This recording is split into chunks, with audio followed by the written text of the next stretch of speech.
Hello guys, यस भिडियोमा चाहिँ हामी HTML को स्ट्रक्चर बारे केही सिक्न गइरहेका छौं। सो सर्वप्रथम HTML डकुमेन्ट बनाउनको लागि म चाहिँ एउटा फोल्डर बनाउँछु र यो फोल्डर भित्र म सम्पूर्ण HTML को कोडहरु राख्ने छु। सो यसको नाम दिन्छु म चाहिँ HTML ट्युटोरियल। ओके, सो तपाईहरुले जुनसुकै नाम दिन सक्नुहुन्छ र अब यस फोल्डरलाई हामी आफ्नो VS कोड मा खोल्ने छौं।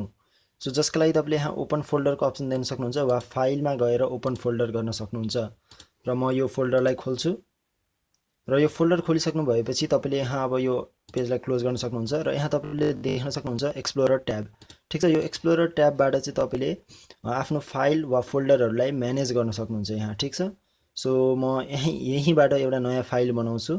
सो मेरो यो HTML ट्युटोरियल फोल्डरमा म एउटा नयाँ फाइल बनाउँछु र यसको नाम तपाईले जे पनि दिन सक्नुहुन्छ। म चाहिँ अहिले फर्स्ट राख्छु। ओके, र तपाईले एक्सटेन्सन पनि दिनुपर्ने हुन्छ जुन चाहिँ HTML डकुमेन्टको लागि .htm रहेको छ र तपाईले .htm मात्र पनि लेख्न सक्नुहुन्छ वा .html पनि लेख्न सक्नुहुन्छ। म चाहिँ फर्स्ट .html हाल्दिन्छु। सो यसलाई इन्टर गरौँ र यहाँ तपाईको एउटा फाइल बन्ने हुन्छ। सो अब एक्सप्लोरर ट्याबलाई म क्लोज पनि गर्न सक्छु ताकि अलिकति स्पेस रहोस्। ओके, सो अब हामी चाहिँ हाम्रो HTML को कोड लेख्न सुरु गरौँ। सर्वप्रथम HTML को कोडमा हुन्छ सबभन्दा रुट इलिमेन्ट वा टप इलिमेन्ट हुन्छ HTML tag. Okay, so HTML tag तपाईले HTML लेखेर ट्याब थिच्दिनु भयो भने तपाईको अटोमेटिकली क्लोजिङ ट्याग पनि आउँछ। सो यो हुन्छ ओपनिङ ट्याग, यो हुन्छ क्लोजिङ ट्याग र यो चाहिँ इमेट को कारणले गर्दा, इमेट भन्ने एक्सटेन्सनको कारणले गर्दा अटोमेटिक आएको हो। हामीले जुनसुकै ट्याग को नाम लेखेर ट्याब थिच्यौं भने ओके त्यसको अटोमेटिकली क्लोजिङ र ओपनिङ ट्याग आउने हुन्छ। ठीक छ, सो यो चाहिँ तपाईको रुट इलिमेन्ट हुन्छ किनभने हामी जे पनि कोड लेख्छौं HTML को त्यो चाहिँ हामी HTML भित्र लेख्छौं, मतलब यो ट्याग को भित्र बिचमा लेख्छौं। सो अर्को हुन्छ हेड। ओके, सो HTML हुन्छ त्यसैगरी हेड हुन्छ। ठीक छ, सो हेड पनि तपाईले हेड लेख्नुस् र ट्याब थिच्नुस् तपाईको अटोमेटिकली हेड को ओपनिङ र क्लोजिङ आउँछ। त्यसैगरी हेड को तल ओके अर्को हुन्छ बडी ट्याग। ठीक छ, सो त्यो पनि त्यसरी नै तपाईले बडी लेखेर ट्याब थिच्नु भयो भने बडी ट्याग पनि आउँछ। सो अब हेड र बडीले चाहिँ के गर्छ त? सो हेडले चाहिँ तपाईहरुको वेबसाइटको इन्फर्मेसन बोकेको हुन्छ। ठीक छ, जसलाई तपाईको मेटा डेटा पनि भन्छ वा मेटा इन्फर्मेसन पनि भन्छ। सो यस इन्फर्मेसनहरुले चाहिँ तपाईको वेबसाइटलाई वा वेब पेजलाई डिफाइन गर्ने हुन्छ र हेड ट्याग भित्र तपाईले जे पनि लेख्नुहुन्छ त्यो चाहिँ ब्राउजर भित्र चाहिँ डिस्प्ले हुँदैन। जस्तै यस भित्र चाहिँ तपाईको 6-7 वटा जति ट्याग पर्छ, 7 वटा ट्याग होला है। र अहिलेको लागि चाहिँ म एउटा टाइटल ट्याग भन्ने लिन्छु। ओके, सो टाइटल लेखेर तपाईले ट्याब थिच्नु भने तपाईको यसरी ओपनिङ र क्लोजिङ अटोमेटिकली आउँछ र टाइटल ट्याग को भित्र बिचमा लेख्नु पर्ने हुन्छ तपाईले टाइटल। ओके, जस्तै म चाहिँ अहिले माई वेबसाइट भनेर लेख्छु र यसलाई म सेभ गरिदिन्छु। ठीक छ, सो सेभ गर्नेबित्तिकै मेरो यहाँ अटोमेटिक फर्मेट भएको छ किन भन्दा यो प्रिटियर भन्ने एक्सटेन्सनको कारणले गर्दा हो।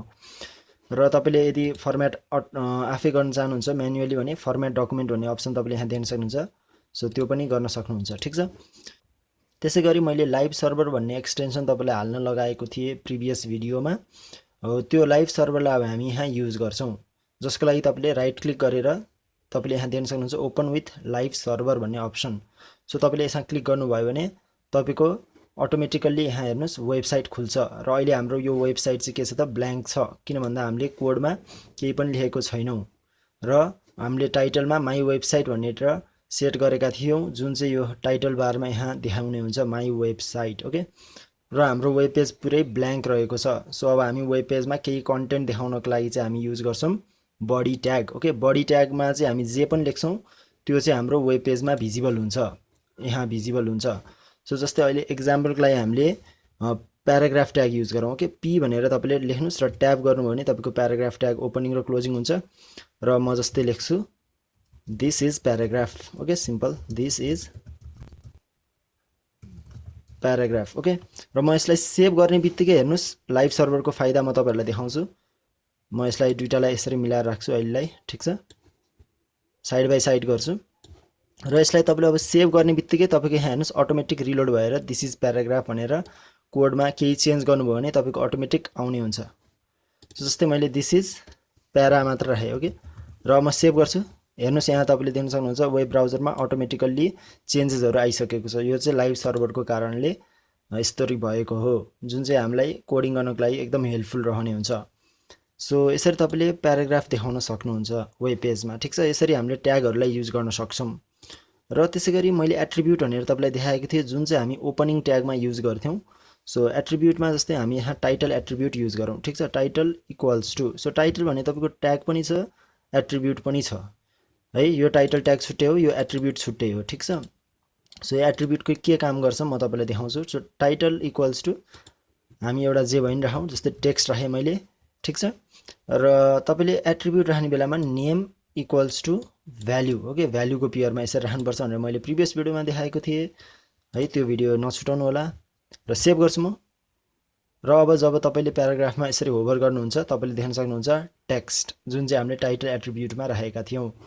सो यो टाइटल एट्रिब्युटले के गर्छ त, त्यस प्याराग्राफ सम्बन्धी इन्फर्मेसन हामीले के सेट गरेका छौं भने त्यो इन्फर्मेसनलाई देखाइदिने हुन्छ। तपाईले यसमा होभर गरेर पनि हेल्पिङ टेक्स्टहरु देख्न सक्नुहुन्छ यसरी। ठीक छ, त्यसैगरी तपाईहरुले एचटीएमएल को अगाडि हैन एक्सक्लेमेसन डक टाइप लेखेको पनि देख्न सक्नुहुन्छ। ठीक छ, सो यो डक टाइपले चाहिँ तपाईको डकुमेन्टको टाइप एचटीएमएल हो भनेर जनाउने हुन्छ र एचटीएमएल5 को सिन्ट्याक्समा यसरी युज गरिन्छ, जसले चाहिँ वेब पेजलाई यो एचटीएमएल को डकुमेन्टलाई इफिसिएन्टली रेन्डर गर्नको लागि हेल्प गर्ने हुन्छ।